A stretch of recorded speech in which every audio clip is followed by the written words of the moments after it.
Welcome to the Carnivore Cast, the podcast focused on the carnivore diet and lifestyle, with practical advice from successful carnivores, citizen scientists, and top researchers. I'm your host, Scott Meslinski, and I'm here to speak with experts and experienced carnivores to get answers to your biggest and meatiest questions while helping you live your best life as a carnivore. Brian Sanders is a filmmaker and the creator of Food Lies, about what humans are supposed to eat, where we went wrong in the past 60 years, and how to fix this all, featuring experts like Tim Noakes, Nina Teicholz, Ted Naiman, Shawn Baker, Amy Berger, and more. Brian also has an incredible podcast, Peak Human, where he's interviewed these experts, doctors and researchers, many of whom will be in the film. I'm very excited to talk to Brian today. You're doing super important work. Welcome to the Carnivore Cast, Brian. Yeah, thank you so much. I'm glad to be here. Great. Well, would love to just start with, Food Lies. What inspired you to make the film and sort of dedicate your life to this? Yeah, well, it was kind of a longer process, like a 4-year thing that started with my parents getting sick, and they had these chronic diseases that I didn't know and they didn't know were caused by diet. I mean, I'm very convinced they're caused by diet, right? All these modern diseases basically are caused by diet. So that started me off on this path of getting into nutrition and health. And I saw some friends getting way healthier and leaner doing low carb. So I started learning about that. And then, listening to Joe Rogan's podcast was really inspiring. And then seeing What the Health, that last year, that was a nail in the coffin. I saw that movie. I couldn't even watch it in the beginning. I turned it off. It was so stupid. But then I, got with one of my friends and we were like, okay, we just got to watch this, and just for research purposes. And then I started getting back into film. And so I was like, well, got to make this documentary to combat these lies. Yeah, that's great. And what made you decide to create the podcast in conjunction with it? Yeah, well, there's many reasons. For one, I used to have a podcast company. I was building podcast tech, so I had a podcast years ago. And then also, I'm like, why not get these experts while I have their attention, while I'm talking to them and filming with them? Why not get a deeper dive on all this and talk to them for, hour or 2 hours and lead up to the film, get people excited about the film, get deeper information than, the film, it's like 90 minutes. It's like, how much can you actually cover with each expert? It's going to end up being about 4 minutes, maybe less. So why not get 90 minutes with them? Yeah, that's really interesting. That's a good point. I hadn't thought about that.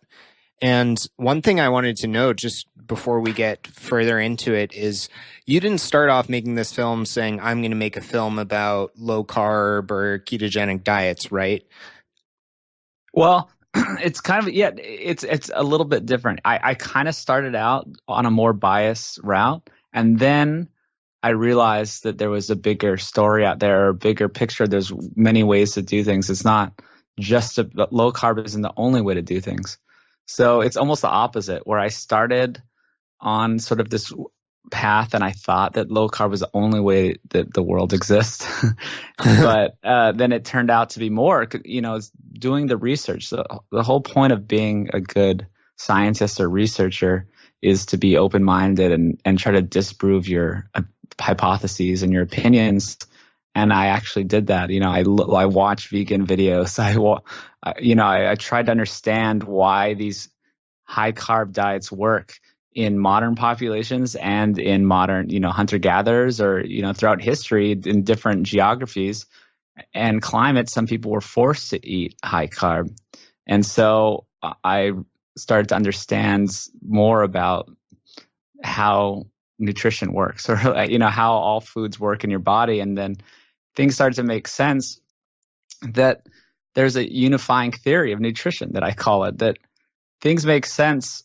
All diets make sense, right? No one's going to surprise me like, oh, well, this is my special diet and this is the only way to do things. I'll just tell you why it works, right? Because it's kind of simple when you think about it.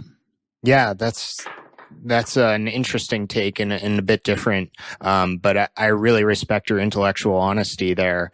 And I'm always skeptical of people who say, if anyone ever tells you this, they're wrong, or I've decided this and I'm not going to change my mind. I'm always like, uh-oh. So it's really, really healthy for you to have that sort of open perspective. And I love that episode, Unifying Theory of Nutrition, the first in your podcast. I thought it was such a different take. Do you want to just sort of describe that for people and what gave you the idea to do that? Yeah, well, I had an ex-girlfriend of mine and her new vegan boyfriend, and it's like from a sitcom. We're friendly with both of them. I'm friendly with both of them, but we'll get in little debates, and then I thought, okay, well, I'm going to be talking to all these experts, and they're going to be doing all the talking. Why don't I get a chance to talk to these people, get some of my thoughts out, and these two people can act as the audience, sort of act as a skeptical side and ask questions, and then I can kind of try to get out what I've learned so far. And that was months ago too. I've learned a lot since then. I learned something new every day, I feel like. So yeah, that was sort of an overview of all my thoughts at the time. Yeah, that's an excellent format. And I thought it was the first time I've heard a really healthy, open debate about low carb, or, the theories for eating meat versus being against meat, and sort of just you very systematically and calmly sort of pointed to some counterpoints and objections to some of the common misconceptions around why meat is bad or why meat is, not sustainable. So I thought that was a really healthy conversation. And you mentioned something earlier. I just wanted to get back to it. You said high carb can be successful. Can you talk a little bit about that and how that might work, or how you changed your mind on that? Yeah, well, I don't believe in it. I understand it. I don't believe anyone can do it. Anyone can really pull it off, and for one thing, and I don't think it's ideal. So those are the two main things I'll say.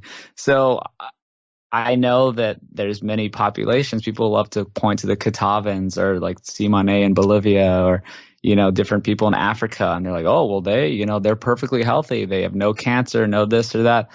They live a long time, and they just eat 80% carbs, and then, they eat 10% fat and 10% protein. So why it works is because they're choosing carbohydrates as their fuel source. And if you minimize fat low enough, then there's actually some sort of thing that goes on where you don't get into trouble with insulin, right? Or I don't think anyone knows the exact mechanisms, but really the problem is when you mix fat and carbs together. That's the main American diet, right? It's like 40% carb, 40% fat, and 20% protein. It's a killer combo. It's the worst thing you can do. So yeah, the keto carnivore crowd, they just embrace fat and protein and then limit carbs. So it makes sense that there would be an opposite. And that opposite is what I'm calling the failed environment metabolic state. I'm trying to put a negative spin on it, where there's times we evolved throughout history to exist and thrive if we had bad times, if our environment failed us, if there was certain types of weather problems or climate problems, or just the geography of where you live. There is not a lot of animals to hunt, or even just temporarily if you just had a failed hunt. There's many reasons on a macro and micro scale why your environment failed you. And then you're forced to rely on plant foods and tubers and, starchy tubers and plants and berries and whatnot, whatever you had. So it makes sense that we evolved to not die by eating this, right? The humans have amazing adaptation, and we're very, we can thrive in many environments. So that's why that exists. And that's why it makes sense that, high carb can exist. But that's if you're eating a perfect hunter-gatherer diet, right? You're eating all whole foods. It's none of these extra crazy bananas or oranges with selected to have extra high sugar. You're obviously not having the worst, the processed foods, refined grains, sugar, vegetable oils. And so it works for hunter-gatherers. So I just think it's insane that we're trying to advocate for that diet in a modern place like America, because it's never going to work, right? You're setting people up for failure. How are they going to eat that insanely perfect diet and with all our modern foods? And and they're also claiming that vegetable oils are healthy and that you should be eating whole grains, when there's many reasons why these grains are bad for people. So it never is going to work, especially in a modern environment, and also it's not optimum. So that's a huge other story, is that fat is our preferred fuel source. Animals, no populations have ever lived without animal products in their diet until vegans try, attempting to do it today. It seems like it's just like these rich people out in Santa Monica next to me that are trying to be, they have no problem. So they're attempting to live in this failed environment, metabolic state. And I think it's so funny that the richest, most, comfortable people are trying to live in this sort of hacked state, this evolutionary hack that we're not supposed to live in. Yeah, that's a great way of putting it. The failed environment metabolic state. I think that's really interesting and a great take. And I think Ted Naiman especially has done a really great job of portraying the problems with high carb and high fat together. And he mentions that he has vegan patients who are doing it and appear to be doing well, but they're supplementing like crazy. And just like you say, it's a hack. It's definitely not what we were meant to be doing. And I would argue why you might do it. If you think it delivers superior health or better sustainability, or it's more moral, I would debate those topics, one at a time, but it's definitely harder to achieve. And I also think it's important to note, like with Denise Minger's work and Ted Naiman's work, they're showing that theoretically a less than 10% fat diet could work with high carbs. But the thing is, no one's eating that diet. Unless you are eating skinless boiled chicken breast and nothing else in terms of fat or protein, you're going to have a really, really hard time getting your fat down that low. Almost everything has a little bit of fat in it. Mm-hmm. Yeah, it doesn't make sense at all. And I don't think there's any argument that even holds a candle. I mean, yeah, you just said nutritionally, morally, or environmentally. Lear Keith does a great job of breaking down each of those in her book, Vegetarian Myth. And I've been studying all three of those environments for the past year and know that there's absolutely no way that you can convince me that a vegan diet is better in any of those regards. Yeah, and I know you had Peter Ballerstad on your show, and I love that podcast. So I would like to dig a little bit more into the environmental aspect, Brian. And one thing, I loved the movie Magic Pill. I think I loved 95% of it, but the one part that I didn't like and wish they had done differently is the fact that they said, you have to do grass-fed beef. You have to buy local beef. And then they had the whole segment when the family is talking about, this way of eating is great. Our daughter is reversing her autism, but it's really expensive. And I think Peter Ballerstad kind of knocks down some of those myths around environment and sustainability as well. Yeah, I really agree with Peter, and I've been listening to some more stuff recently, like Dr. Frank Mitloehner, who even goes further on Peter Ballerstad's stuff. And I think Peter actually gets a lot of info from Frank. He's a great professor from UC Davis. He's like a greenhouse gas expert. He was on the FAO. I don't know. He was on all these big organizations and part of the studies and reports and he's totally on our side. He's like the one voice of reason against these people who are just trying to make it seem like cows are killing the environment. So I would check him out. And then even Dr. Eric Westman, actually, I just listened to a podcast with him, and he works with very low socioeconomic status people in his clinic. And he's been treating people for 20 or 30 years on a low carb diet, and these people have no money. And he says, get what you can afford. It's way better to eat some ground beef or get a couple McDonald's burger patties without the buns than eat any sort of, just carb or stuff like that. Yeah. Right? Yeah. So it's really, the affordable thing is not true at all. And the environmental thing, Frank Mitloehner makes amazing points of how efficient factory farming is and these feedlots, and it's not what you think.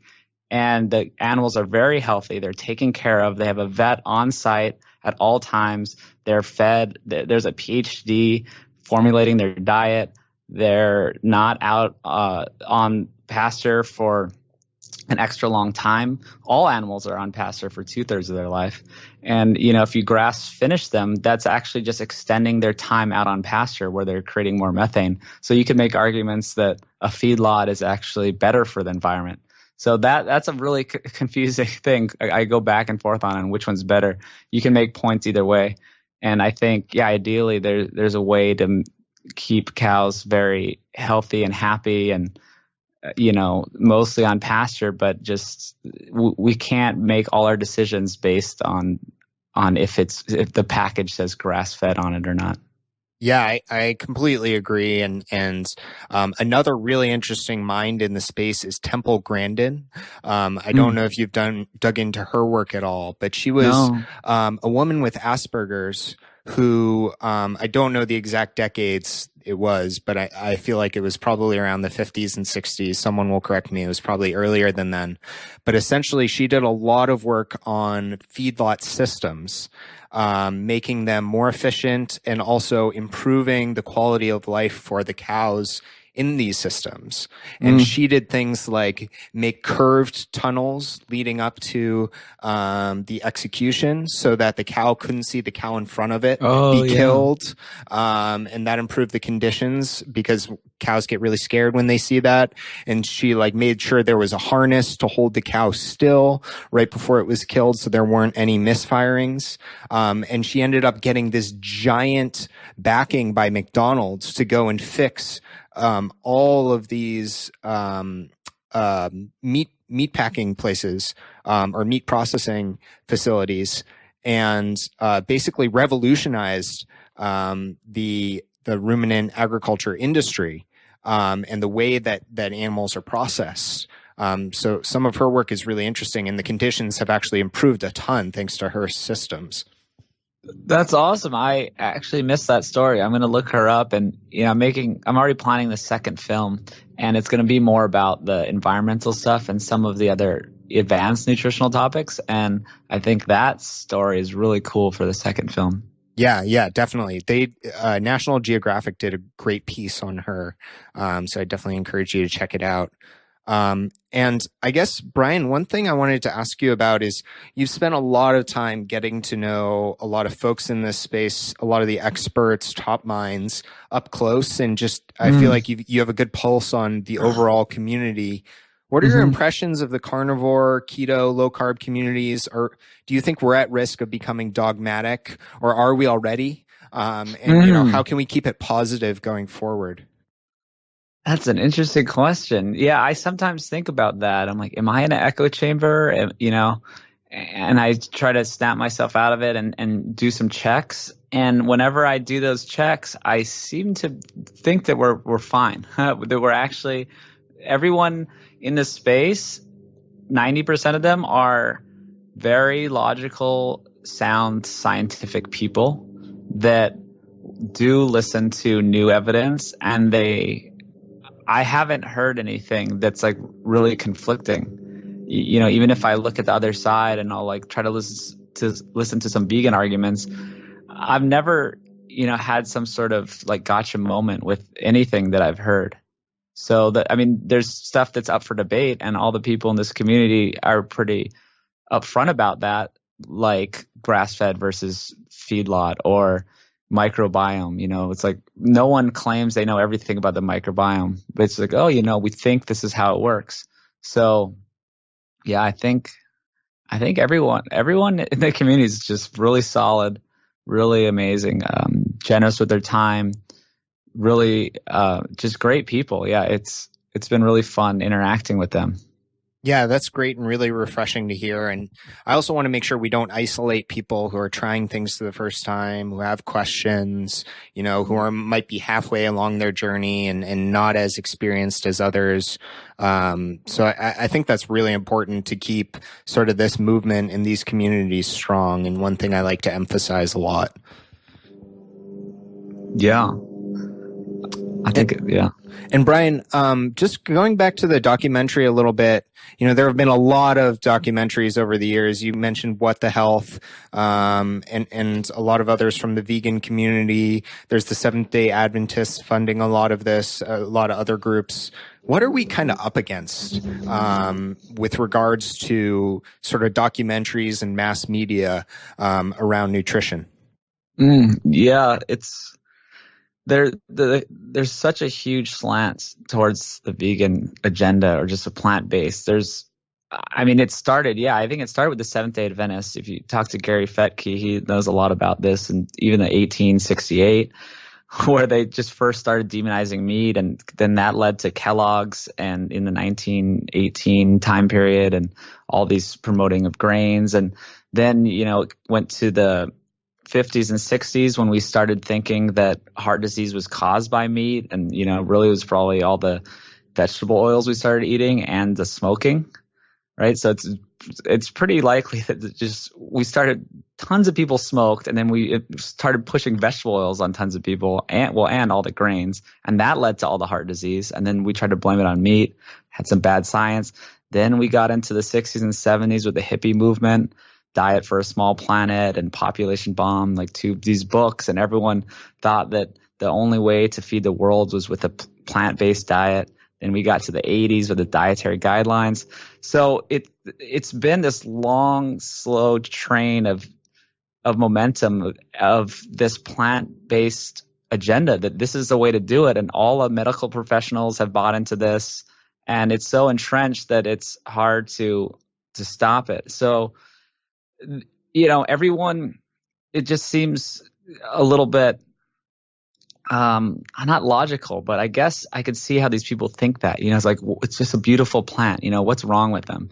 And that everyone should be eating these plants, and they provide us with all the nutrition. And then, it's really interesting that it's actually turning out to be very opposite. Just in the past year, I feel like that's been coming to light with, Dr. Georgia Ede and people talking about, oh, wait, these plants aren't all great for us to eat. So it's really funny that it's actually the opposite. But a lot of people just had these bad ideas, and I don't know what to do about it other than to, make the film and get, people rally behind us. But it's hard because these big organizations are against us. The FAO, giant World Health Organization, they're putting out big studies and popularizing this study trying to show that meat causes cancer, when it's an absurd thought that red meat would cause cancer. I mean, maybe you could say processed meat, there could be something there, and maybe 0.1%, but something as harmless as red meat that we've been eating for millions of years, it's absurd. And so it's so absurd that you can tell that there's a giant bias there. And it's crazy that this is a giant World Health Organization pushing that bias. And then it trickles down to, Huffington Post or CNN or any other news outlets that are just pushing it as well. And their writers, I think, just believe it. And they're also trying to get clicks, which is a different story. Obviously everyone's just trying to make money.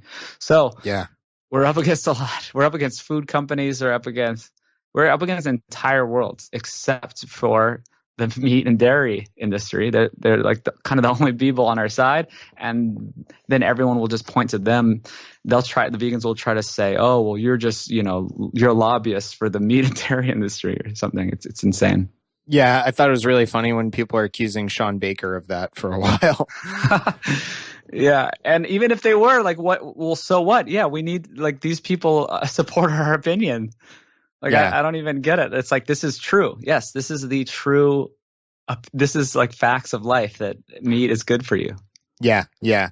And I think the epidemiological evidence and the business and politics behind our nutrition is arguably one of the most interesting aspects of the story. Getting beyond just what you should eat and practical advice for people. That's all great and very important. But I almost think the stories that folks like Nina Teicholz and Gary Taubes tell are just so fascinating about the history of all of this. Yeah, it is. I started out thinking that was the whole film, almost, is telling that story and then kind of ending up with what we should eat. But I think it's a fascinating story, and it's ending up being less of the film because there's so much more to cover. But yeah, very, very interesting. And it's actually really necessary to talk about that story because I'm doing health coaching now. I work with a doctor and I see patients in person and on the phone, and I need to tell them some of that story because they're not going to believe why they should eat fat or meat unless I tell them that story.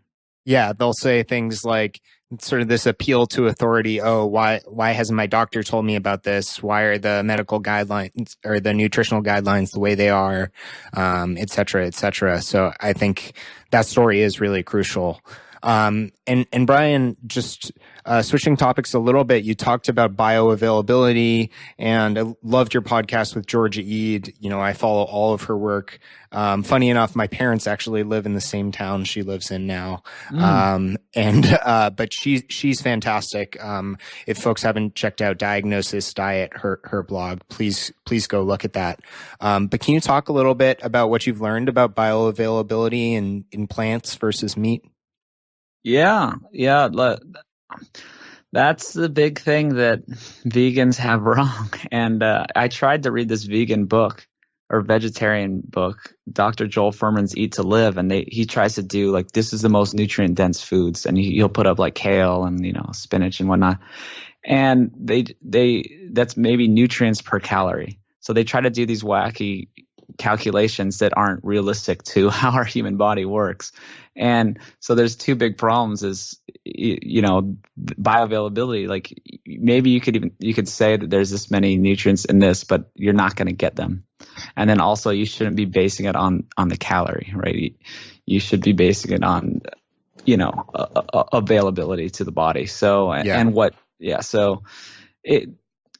that I've been getting into a lot, and I've actually been trying to work on some calculations on that. And I'm looked at studies on seeing if I can find a way to do a coefficient of a bioavailability so that I can start doing some hard numbers and do some calcs for different diets.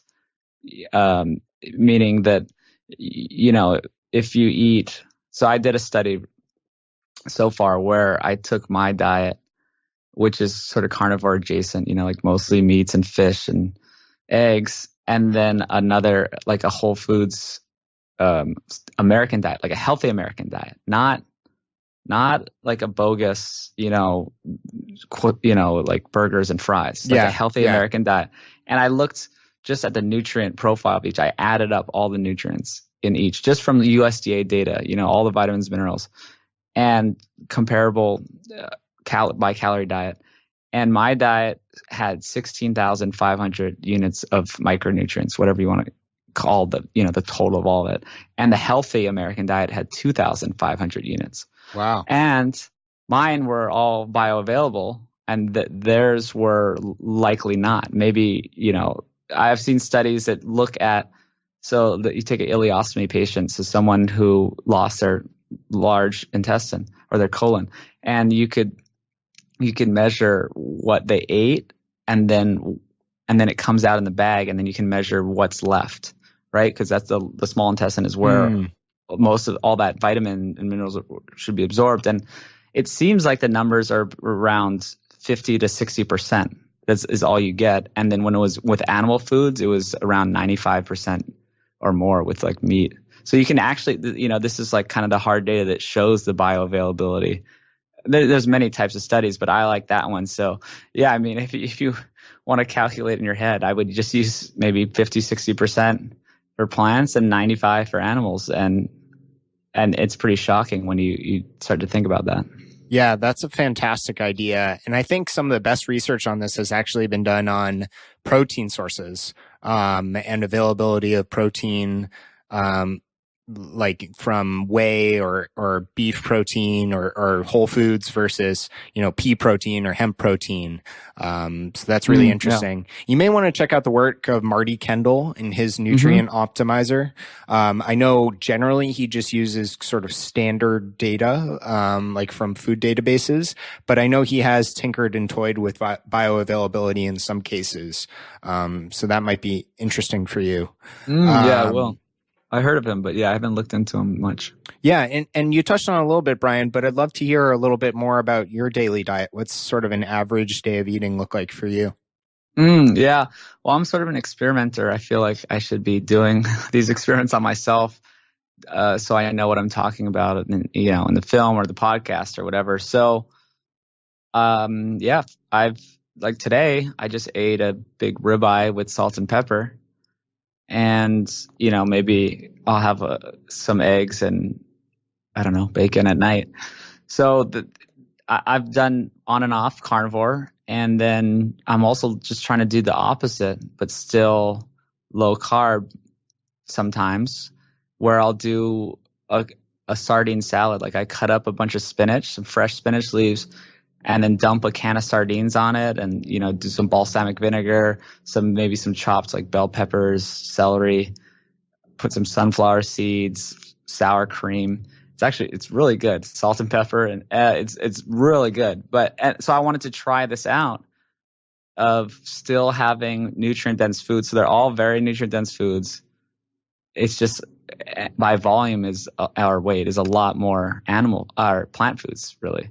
And I was full because my stomach was so full. I had to eat so much of it.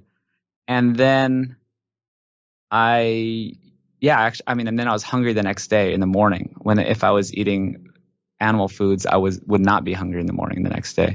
So that's just one example of stuff I mess around with. And what that led me to believe is that a lot of these vegan diets, why they work is you're just not getting enough calories because it's hard to eat that many calories. It's the whole thing about our ancestors.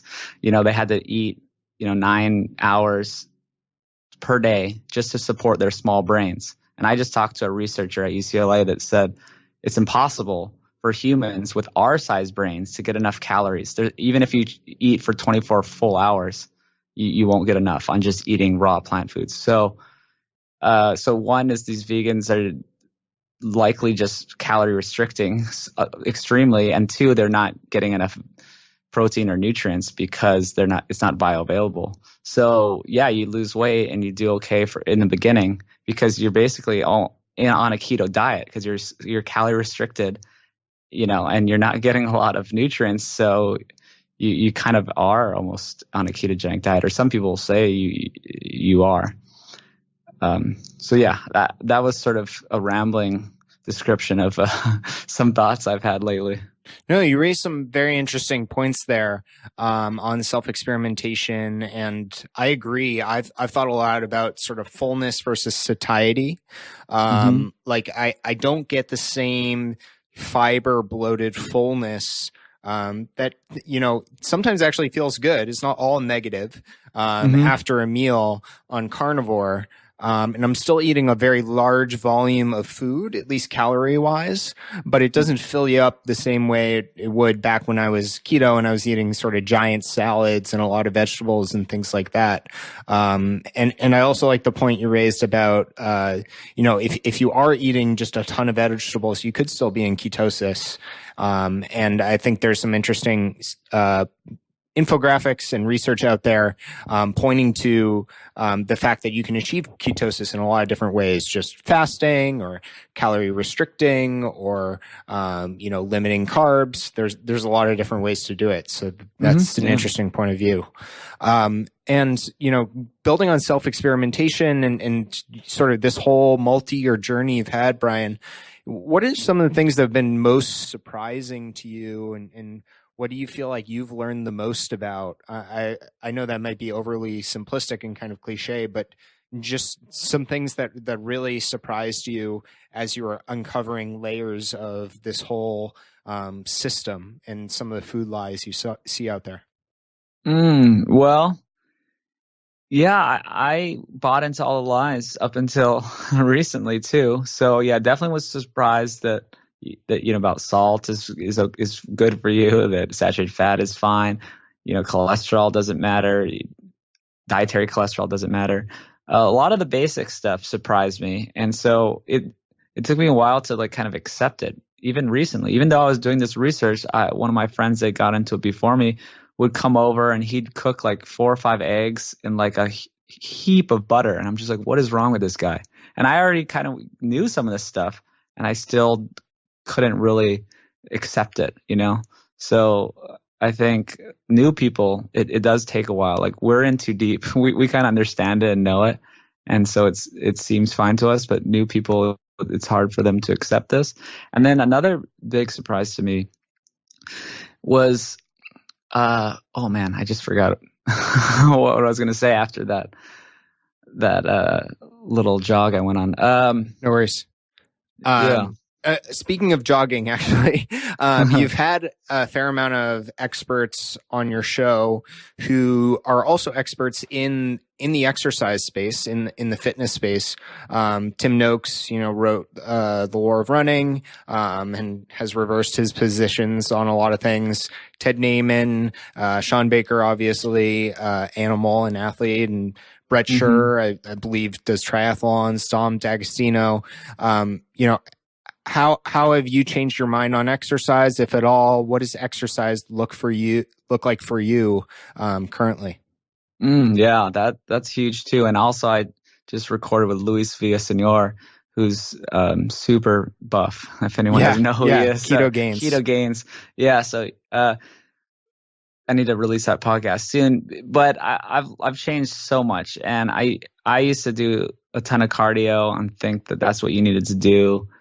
I was lifting weights wrong. I actually couldn't lift weights for years because I had chronic overuse injuries from using the computer too much.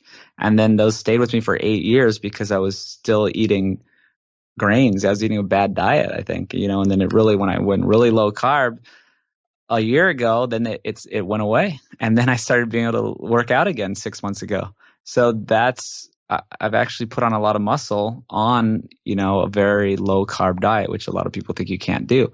And how I did that was definitely with a lot of Dr. Ted Naiman stuff and a little bit of Luis stuff that I've come across more recently.